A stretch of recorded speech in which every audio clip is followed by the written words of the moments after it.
Hello, I'm Eric Snodgrass, and thank you for watching this weekly ag weather update brought to you by Farm Credit. We're going to start off talking a bit about Lee, and you can see here Lee's spinning here on Sunday just north of the Lesser Antilles, which are these islands here, and this is Puerto Rico. So far, Lee has been out to open ocean, and we still have these big questions as to what it's going to be doing across the East Coast. Now, it's been a week since I've talked to you, and I'm sure since then you've heard a lot about Hurricane Lee. In fact, there was a kind of a pretty famous TikTok video that showed up of a woman claiming that she was a psychic predicting that was going to hit Cape Fear. Well, I'd like to talk this over with you to show you where the hurricane currently is and where we expect it to go. Because as of this evening here on Sunday night, as I'm recording this, we were currently at 120 mile an hour max sustained wind speed. It had over the weekend a couple of times where it was weakened. It did hit Cat 5 last Friday morning, but it is expected to maintain major hurricane status. Now remember, when I show you these maps, these are always 5-day forecast maps. And what you have is a cone around the uncertainty in the track. And the cone is based on one thing. It's based on historical track error. It's not based on the ensemble spread. It's not based on opinion. It's based upon historical forecast a track error. So that it always looks like that, okay? But notice how bunched up everything is here. We're going to watch this all the way through Friday still be a system that's not even going to come close to U.S. by then. Now, there's a lot of things to keep track of here with this system. I want to walk you through those, but it is not a threat to Ag South territory. Where could it possibly hit? Well, look at these super ensembles we got on Sunday. So what you're looking at here, EPS is the European model, GFS is the US model, the UK Met is of course from the United Kingdom, and the CMC is from Canada. Now these are all what they call their ensemble forecasts, so there are a lot of different forecasts going into this, different forecast members. And you can see that there is quite a bit of spread once we get way out there, to September 17th. That's what we're looking at here as this possibly coming into parts of the Northeast. So is there the possibility that this could have some, a landfall here in parts of, I don't know, what's called Maine, maybe out by Cape Cod? Yes, it seems to be the majority of the forecast members are taking this closer to Nova Scotia, and it's been kind of consistent with that since Friday, but this is just the latest forecast track update we've got. Now, I want to be honest with you, a lot of times people just on social media will post a single image from a single model run that puts the bullseye of the hurricane right over, a very unfavorable area. That's why we use the ensembles to give us an idea on the highest probability outcome, not the rogue weather forecast model simulation. That's what we have to be careful with that. That's why I show you ensembles all the time, by the way. Okay, after that, let's just talk about a couple other things we know here. So I'm going to show you the steering currents. We're going to go looking at mid-level winds. This is Lee, this is Margot, and these are the winds in the jet stream that run across North America. They start to sink south as we progress through September, October, November, and they retreat back north as we get into next spring and summer. That's what the jet stream does. So it's here right now. As I play this forward, we're going to go kind of quick. Look at the depth of this trough that settles in here over the Great Lakes. This is a major cool down in the Midwest coming middle of this week. That's the trough we got to watch. And what we think will happen right now is that the southern edge of this trough will interact with Lee.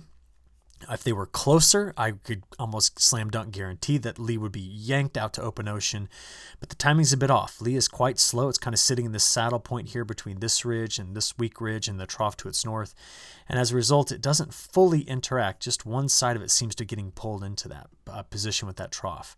So that's why as the trough exits, do you see what I'm seeing? It's all the way here now. Lee's still lingering by the time we get out there to Friday night and Saturday morning, and it's going to just be pulled farther to the north and likely be a problem, I think at this point, for Maine. Could also hit Nova Scotia. So that's what's changed. This trough has been a bit faster in its forward progression than initially forecast last week, which is why more of the forecast ensemble members are taking what's left of Lee and putting it into, possibly parts of the Northeast, maybe Maine, but I can't rule out Cape Cod and certainly into Nova Scotia and farther out here into the Canadian Maritimes. That is the latest evidence we've got. It is not going to hit the Ag South territory. So please, whatever you're seeing on the internet, just remember this is how we actually analyze these things. There is one impact you do need to be aware of, and what's being color-coded on this map is wave height. And as Lee approaches, this is Tuesday getting into Wednesday, Thursday, Friday. Let's park it out there, Thursday, Friday. I'm kind of rocking back and forth Thursday to Friday. What you're seeing here is that the significant wave height in feet is going to be around 10 to maybe 13, 14 feet. That's what we're going to be on the lookout for. And you can see on the right-hand side of Lee, we're talking 45 to 50-foot waves. But then that will really just kind of be with us for most of the rest of the week into the weekend, and it'll get much worse into parts of New England, and then eventually into parts of the Canadian Maritime here. So that might be the main impact that we're going to be feeling across the coastal parts of Georgia, South and North Carolina. All right. Now, this isn't the only storm system that's out there. We've got Margot. We've got two other areas, actually three other areas we're keeping a close eye on. Forgive me, two areas. This one's forecast track is getting in here, and this is the new one, 97L. What I want you to know is that this was a bit of a misstep for me. I thought we'd calm things down middle of the month in terms of tropical cyclone activity. I guess it could be worse, but there were some indications based upon the MJO position that we weren't going to have such active go of it starting after Lee and Margot. But we'll keep an eye on this. I think what is important to notice here is that development into the Gulf of Mexico is it's almost a 0% chance. The shear's a bit too high there. And even over the next 10 days, while that next system's got almost 100% chance of becoming at least a tropical depression, we see no new development near the south or southeast. And I think that's the main takeaway that I want to give you here. So we'll keep an eye on Lee, prepare for the waves, but Lee's going to move pretty far to the north of us, possibly impacting pockets of the New England area, but also here into the Canadian Maritimes. All right, let's talk about rain we have had, though, because when you look back over the last week, we have had quite a bit of scattered thunderstorm activity. There's been some very weak frontal boundaries that have come through and stalled out and given us some locally very heavy rainfall. Now, this is just your last 7 days. If you look over the weekend, that's what this map shows. These are just weekend rainfall totals. And again, we've had some nasty storms that have rolled through here and produced locally some heavy rainfall. On Sunday, as I was watching the satellite imagery here showing the sun setting across the country, I was a bit amazed at some of the storms that were over the southeast on Sunday. So you can kind of see Lee off just in the corner of the image here, but you're going to watch the sun setting here. And I was really fascinated by these storms. So I went and zoomed in there and took a quick look at this because this is kind of fun, right? So throughout the day on Sunday, we saw all of these individual thunderstorm clusters popping up in parts of the Carolinas, down at Georgia. They what we call they orphaned their anvils. That's just a phrase we use. Keep an eye on this guy right here, okay? Storm is building. Watch that. And then see this?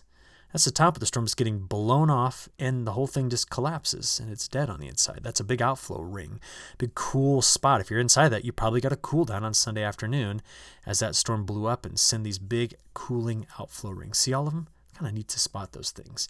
We did have late in the evening a couple of more organized and larger storm clusters that were, in South Carolina, and also these right here in North Carolina that through the evening hours as the sun set still look pretty healthy, locally putting on some very heavy rainfall.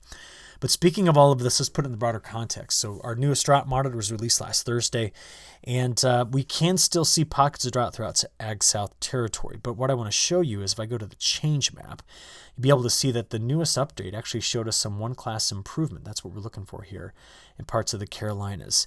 Again, it has been a summer that we've largely avoided significant drought development. It's all been in the south, it's been throughout the Midwest, and it's going to continue to be in the Northwest. And I'll show you more about that when I get to the end of this video when I talk about the longer term.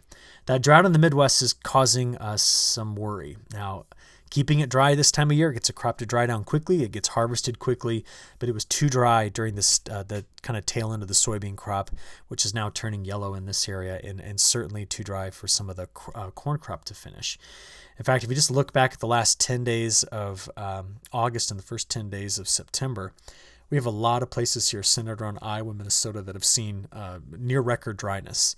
Same thing down here in parts of the harder winter wheat belt. And this is critical because we're trying to plant harder winter wheat down here, and we need to get quite a bit of moisture in place.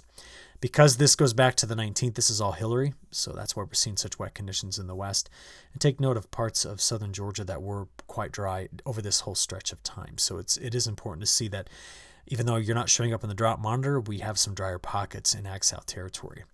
Now, the Mississippi River right now is very low. It's almost 9 feet below low stage at Memphis. And a year ago, it was right at low stage. And so it ended up getting down to 12 feet. They had to 12 feet below low stage, and they shut down barge traffic because of that. So now we're concerned about the same thing happening again. And I'll show you this rainfall forecast, and it's not very favorable. The reason is the jet stream set up like this. So you've got Lee, there's Margot, but the jet stream's coming and digging around Alaska, and then it's bumping up into a ridge over the west, and then these troughs just keep racing through the Midwest, delivering some colder air and some certainly some drier conditions. So take a look at this. This is the jet stream level pattern, looking at troughs and ridges through this week. There's the interaction between that trough I mentioned and Lee. And what you're going to watch is after that goes through, what do we see? We see ridging west and troughing east. That's hard to bring in warmer air when the setup is like this. That's all the way out to the 19th. That's how far I am. And if we go out there further, this is out there to the 21st, technically the beginning of spring. We're now going out here to the 22nd, 23rd. And what we continue to see is no large indications of big time ridging in through here, but there's a trough over the west and kind of zonal flow across the country. And it's September. This is not necessarily a wet time of year. But before I show you this, I want to take you back right here, because this week, as this trough dives in, we're going to get flow that's going to push up against the Rocky Mountains into the south. And what that's going to do is keep that whole region, where I just mentioned to you the issues with the harder winter wheat belt. It's going to give a big part of Kansas, Colorado, New Mexico, Texas, Oklahoma, an inch and a half of rainfall. Now here's the front come through. This is some of the scattered storms we saw on Sunday, and it's wetter into New England. And of course, this would be right in through here where Lee is expected to go. Outside of that, we're not looking at a whole lot of rain throughout Ag South territory. We had the isolated storms on Sunday, but we're just not seeing too much. So to show it to you, let's go ahead and have a look here at the high-res European model. So there are your Sunday thunderstorms right there. Okay, after we get into Monday, this is 7 a.m. Monday, into Tuesday, not a whole lot going on. You're waiting on this front to sneak through the Midwest. That's the one that helps build the storms here. There's a big area of high pressure behind it. So by Wednesday, this is Tuesday night, Wednesday morning, we got our best chance of getting that front to deliver us some rain. See it right in there? That's through the day on Wednesday. We then play past that. Big area of high pressure comes in. Cooler weather comes in. Look at the flow around it. Can you see that? That's why it's so wet here in the harder winter wheat belt. It's all flow around that high pressure cell. That front tries to keep Lee out to open ocean. We get out there to Friday, into your weekend. It looks dry throughout much of Ag South territory through next weekend. And maybe at the very end of the weekend, do we get some storms trying to line up here on Saturday and Sunday, primarily on Sunday, right along this part of the Appalachian Mountains and the Blue Ridge Mountains.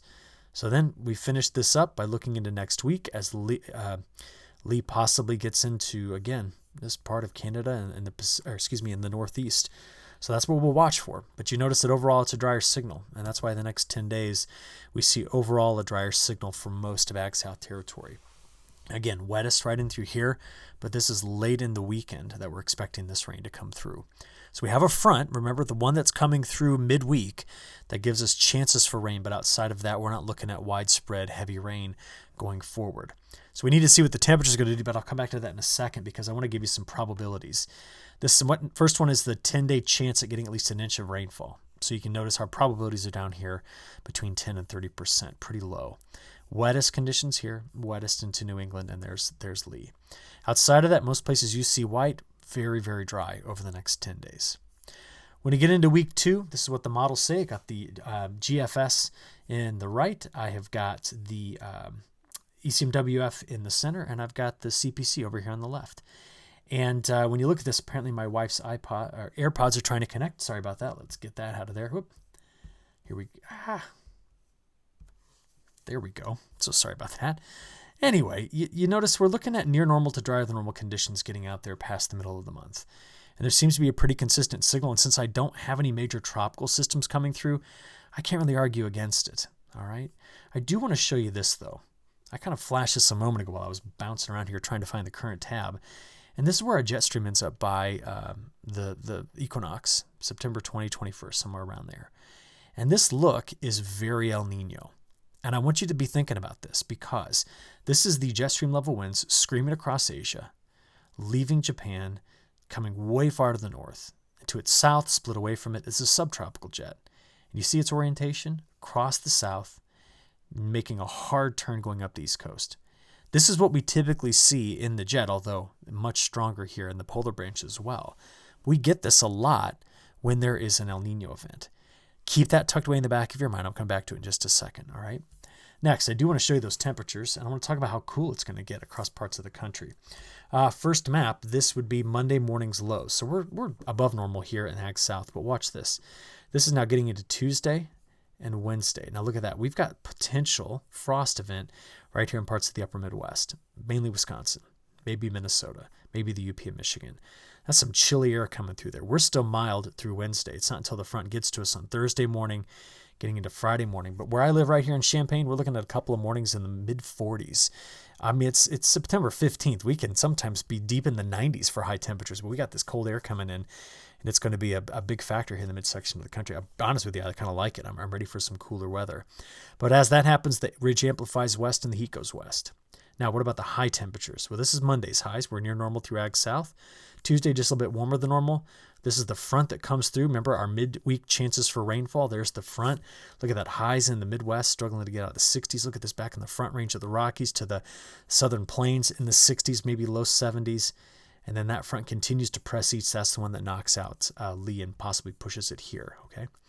From there, this is what the weekend gives us. There's Friday and Saturday. There'll be some warmer temperatures showing up at the end of the week and weekend. But got a pretty good front coming through middle to end of this week, so be prepared for it. But as you saw, we don't shake that pattern of getting some cooler weather in. So there's your next 5 days. This is through day 5 through 10. Okay, so I get you out there to the 20th. And this is day 10 through 15, which gets you all the way up to September 25th.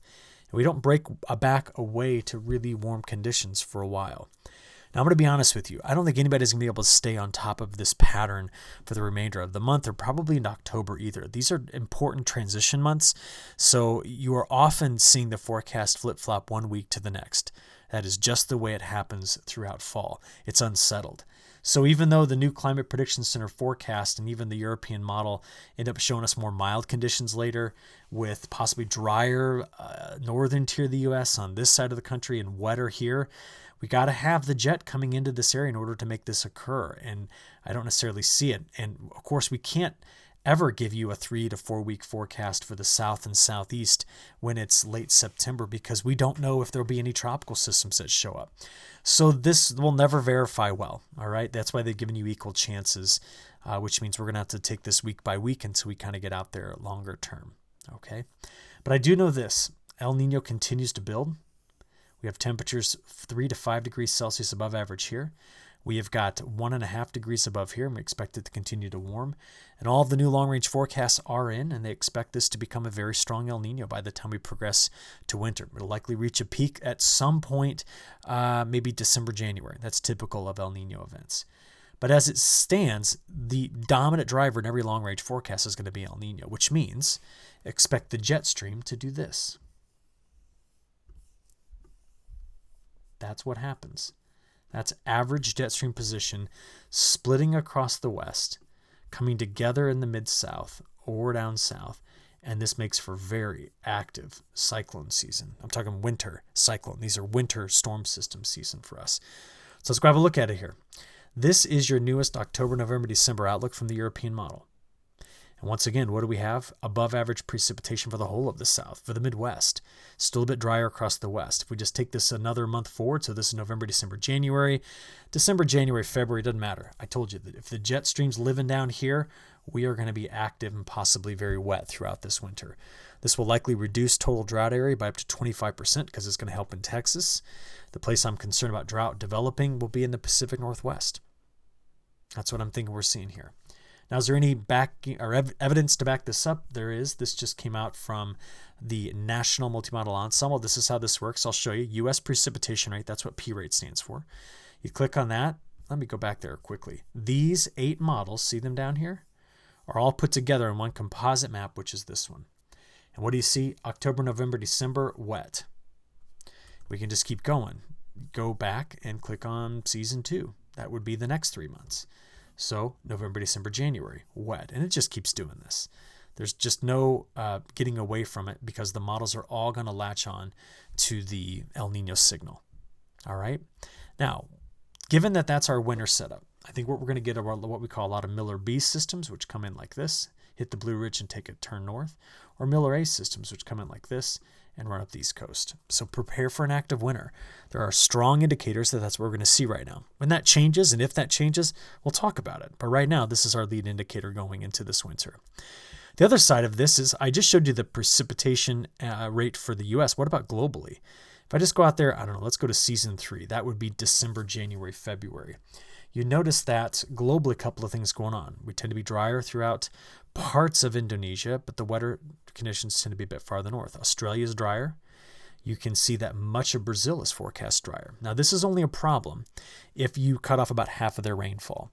They can still make a huge crop even with half of the normal expected rainfall from the monsoon. You got to go more than that.